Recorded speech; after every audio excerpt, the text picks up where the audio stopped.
first local, and then now everybody's just doing super good.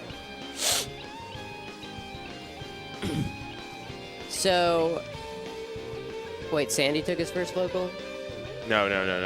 Hamlin was talking about it. He was like, I took my first local, and I thought that I was, like, super good. Now everybody else is getting super good. Yeah. I haven't seen Zach play this matchup too much, but when he does, he seems pretty good at it. Really? Yeah. He's pretty good at matchups where that you can kind of, like, simplify the game plan a lot of the time.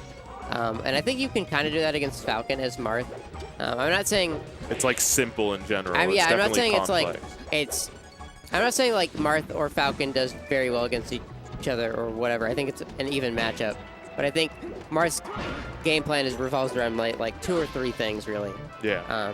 And it's just kind of, like, zoning him out with aerials, and then if he sticks to the ground, using, like, down tilt or grabs to abuse him sticking to the ground. So I think Sandy, when he's in control and he has, like, the pace of the match, when the pace of the match is going, like, in his favor, is when he's at his best. Yeah. But, like, he has a lot of trouble just dealing with, like, pressure. You know? When he gets in, he gets in. Yeah.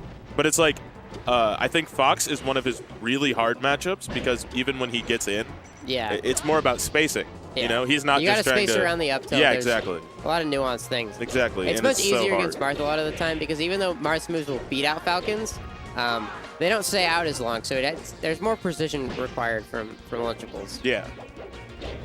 And it's definitely, I don't know, it's hard for him to deal with, like, spacies, because what I noticed with him when I played him in Winners Finals was, like, it was just, like, as soon as, if I just kept on the pressure and played really fast, he had no idea what to do. That was a really good wait from Zach. Yeah. Recognizing that when Falcon shields in the corner, anyone shields in the corner like that, they have a couple options. I think the best option would have been to just wave dash back to ledge there. But even then, just holding the position is the smart thing to do.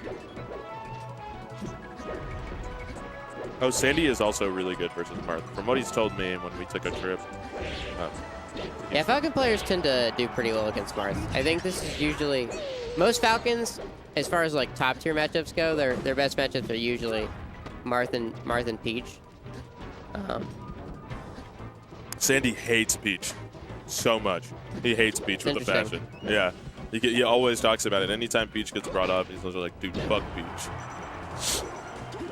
Falcon definitely does very well, but I definitely understand anyone hating that matchup because Peach is terrifying. Yeah, she just fucking down smashes you or something. You take a ton of %. Yep, and then you try to challenge her moves, and it doesn't work.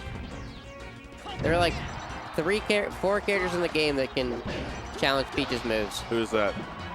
Puff, Marth, Luigi, Marth, and Ganondorf.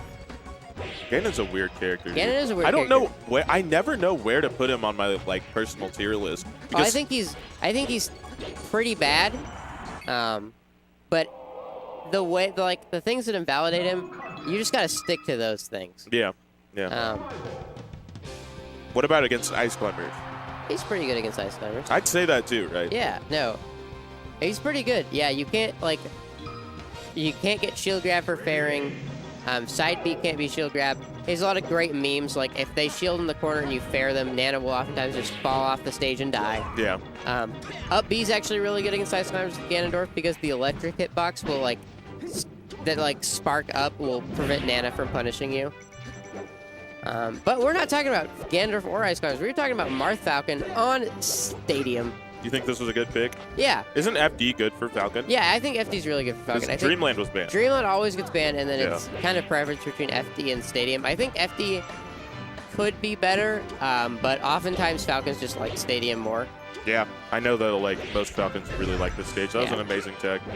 Oh, he was dead. He was actually dead. I know Flux will always counterpick FD if you ban Dreamland. Yes. But I think he just loves FD. The only character I see him, like, not like FD against is Falco. Even against, like, Fox, he'll, like, start on FD. He likes his room. He does. Did you see the post that he tagged me in today? I did. I didn't see the video because I was in class. Oh, it was just, like, Lucky saying, so somebody posted and was like, or somebody commented on his stream and was like, hey, what should I do? I want to get PR'd with Falcon in my region. Like, do you have any tips on how to get good with Falcon? And he was like, you just got to play like a complete bitch. And he went on a rant about that. And Flux was, like, saying, like, yeah, this is like, he was just saying, yeah, see, like, this is how you This should is play how with you Falcon. play Falcon. Yeah. Do you agree with that? I agree that Falcon's strengths do often lie in running. He's really fast. He's very fast. His moves aren't great, but he is very quick. And I do think that there are workarounds, like ways to do things. Like, you could beat Fox's up tilt by, like, spacing around it, but it's much easier to, like, dash dance grab. And I think that's a more solid way of going about things. Yeah. Yeah, to each his own, but I do think that in a lot of matchups, dash dancing and, like, playing, like, a wiener, for lack of a better term, is kind of necessary a lot of the time, if you want the best results. I love playing like a wiener in quotations. Yeah. Yeah, no, I think, like, you'll see, and there are workarounds by you can still move and not be a wiener. Like, SJJ approaches, he'll move and play real close to you, and he'll scare you with his movement. Yeah. And he throws out a lot more aerials than most Falcons do. But I think he's just really good at the micro situations. He's really good in the scramble, actually. He got beat up so much, he had to get at it. That's just kind of what happens. Also, I love Nathan's describe on Soto. His describe is, I'm pretty sure that before UCF, Soto just had like 70% dash back, so he didn't know that dashing back was viable, so he just always moved forward. Okay. That's his logic on it. I definitely would believe that, actually. Are all of Winner's quarters set up now?